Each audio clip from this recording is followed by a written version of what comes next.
श्री शिवाय नमस्तुभ्यम। नमस्कार मित्रों, आज हम बात करने जा रहे हैं भगवान भोलेनाथ को अत्यंत प्रिय प्रदोष व्रत के बारे में, जो हर महीने श्रद्धा और विश्वास के साथ रखा जाता है। प्रदोष व्रत भगवान शिव और माता पार्वती को समर्पित एक अत्यंत फलदायी व्रत है। मान्यता है कि जो भी भक्त सच्चे मन से इस व्रत को करता है, उसके जीवन से रोग, दोष, कष्ट और मानसिक परेशानियां धीरे धीरे दूर होने लगती है और भोलेनाथ उसकी मनोकामना पूर्ण करते हैं। प्रदोष व्रत हर महीने कृष्ण पक्ष और शुक्ल पक्ष की त्रयोदशी तिथि को आता है। इस दिन विशेष रूप से प्रदोष काल में भगवान शिव की पूजा की जाती है। शास्त्रों के अनुसार प्रदोष काल में भगवान शिव कैलाश पर्वत से पृथ्वी पर अवतरित होकर अपने भक्तों के कष्ट हरते हैं। इसीलिए इस समय की गई पूजा कई गुना अधिक फल देने वाली मानी जाती है। माघ मास के कृष्ण पक्ष की त्रयोदशी तिथि 15 जनवरी गुरुवार को रात 8:17 से प्रारंभ हो रही है और 16 जनवरी शुक्रवार को रात 10:22 पर समाप्त होगी। इसीलिए इस बार प्रदोष व्रत 16 जनवरी शुक्रवार को रखा जाएगा, जिसे शुक्र प्रदोष व्रत कहा जाएगा। शुक्र प्रदोष व्रत विशेष रूप से सुख, सौभाग्य, दाम्पत्य जीवन और धन वैभव के लिए बहुत शुभ माना जाता है।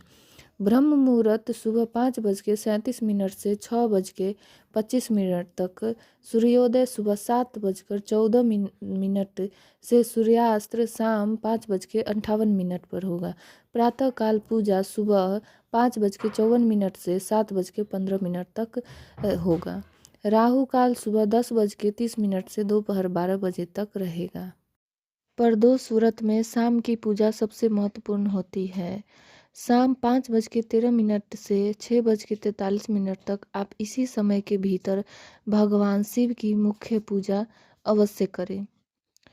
भद्रा काल प्रारंभ होती है 16 जनवरी शुक्रवार रात 10:21 से और भद्रा समाप्त होती है अगले दिन सुबह 11:15 पर।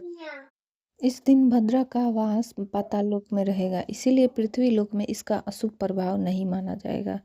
प्रदोष व्रत और पूजा पर भद्रा का कोई नकारात्मक असर नहीं पड़ेगा।